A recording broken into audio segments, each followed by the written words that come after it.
Hi, and welcome to the Coursera Specialization in Software Design and Architecture.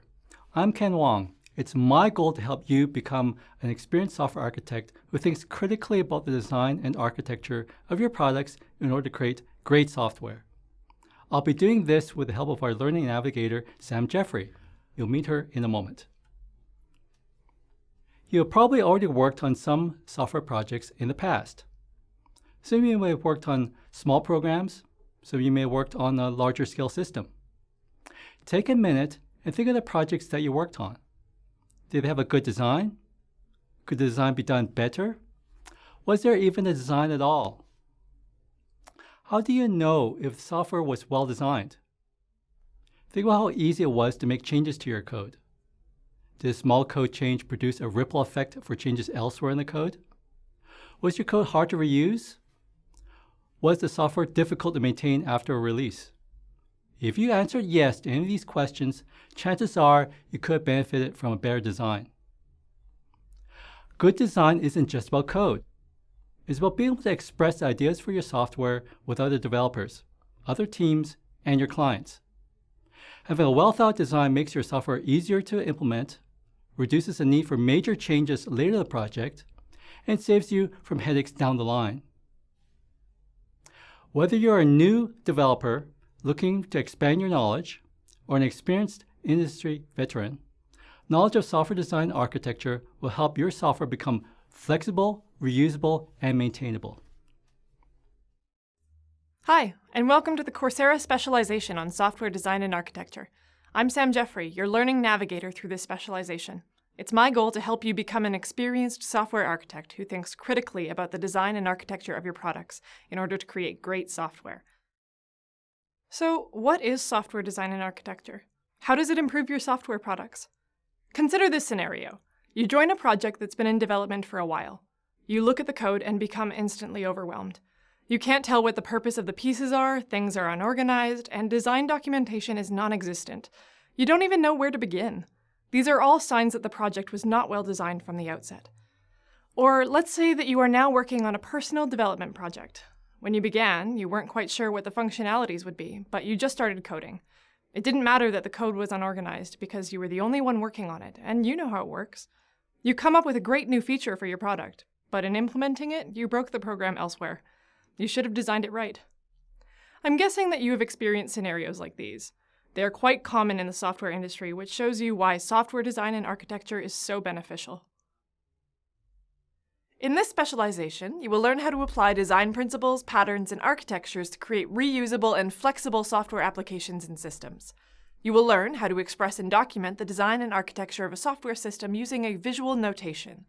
We will give you lots of practical examples and opportunities for you to apply this knowledge so that you leave this specialization with employable skills and relevant knowledge to confidently work in the software industry. It's important to note that this specialization primarily covers software design and not user interface design. Although the two aspects of design are closely related, we will mostly focus on software design. We have tried to align our course with the ACM IEEE Software Engineering Curriculum Guidelines. It recommends the topics when teaching software design and architecture. However, with that being said, this specialization has no affiliation with ACM or IEEE. I provided a reference to these guidelines in the course resources if you'd like to read more about it. This specialization consists of 4 courses. Each course features 4 modules, with the first 3 focused on content and initial parts of the Capstone Project, and the 4th to complete the rest of the Capstone Project. The Capstone Projects will give you the opportunity to apply the knowledge that you learn in each course to a real, functional software product. In the first course, you will learn about object-oriented design. This course will build upon the basics of Java and take you to the next level by covering object-oriented analysis and design. You will discover how to create flexible, reusable, and maintainable software by applying object-oriented design principles. You will learn how to communicate these designs by expressing them in a visual notation known as Unified Modeling Language, or UML. In the first Capstone project, you will be challenged to apply your knowledge of object-oriented design by evolving and documenting a Java codebase with corresponding UML documentation. The second course focuses on design patterns. Design issues and applications can be resolved through design patterns commonly applied by experts. The second course extends your knowledge of object-oriented analysis and design by covering design patterns used in interactive applications. Through a survey of established design patterns, you will gain a foundation for more complex software applications. Finally, you will learn how to identify problematic software designs by referencing a catalog of code smells. In the second Capstone project, you will be challenged to redesign an application to use design patterns. The third course covers software architecture.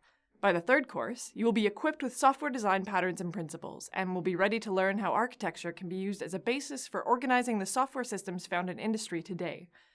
Through a review of architectural styles, you will explore the structure and behavior of large-scale software systems. Specific UML diagrams will express important architectural perspectives. You will learn how to analyze and evaluate a given architecture by examining the trade-offs between competing quality attributes, such as modifiability and performance. In the Capstone project in this course, you will document and evaluate the architecture of a layered Java system. Finally, in our fourth course, you will learn about service-oriented architecture. Based on the understanding of architectural styles that you learned in the third course, you will review architectures for web applications. You will then explore the basics of service-oriented architecture, or SOA, in two approaches: web services and representational state transfer, or REST, architecture. In the final Capstone project, you will connect a mobile application with a variety of REST interfaces to access storage, search, and computation services. By the end of the specialization, you'll know how to design it right. Our courses are designed to be taken in sequential order. However, the courses do stand alone. If there was a specific area of software design and architecture that you were interested in learning about, you could just take that course. In this introductory course, and throughout the specialization, we will assume that you possess basic Java programming knowledge. In this module, there is a Java pretest that you can take to see if your Java programming skills are sufficient to succeed in the specialization. The pretest is not meant to discourage you from taking our specialization, but is intended to set you up for success by identifying areas that you may need to review before taking the specialization. We understand that our learners will come from various backgrounds and experience levels. In order to make sure that all our learners are on the same page, we have tried to be explicit when introducing new terms. Based on your experience level, you might find that you should complete additional readings to fully grasp the topics. Or, if you are an experienced developer, you may find that some topics you already know. In a specialization of this size, it's difficult to ensure the material is appropriate for everyone. We have done our best to provide you with the resources you need to understand the material. We have found that, even if you are an experienced developer, there's still a lot to learn, so we encourage you to engage with the lessons even if you've covered the material before. Who knows? Maybe the material has changed since you learned it. I also encourage experienced learners to share their expertise in the discussion forums. Let's build a strong community of mentorship and camaraderie. Well, I think you're ready to embark on this journey. So, once again, welcome to the Software Design and Architecture Specialization brought to you, in partnership, by the University of Alberta and Coursera. I hope you enjoy it, and I wish you the best of luck.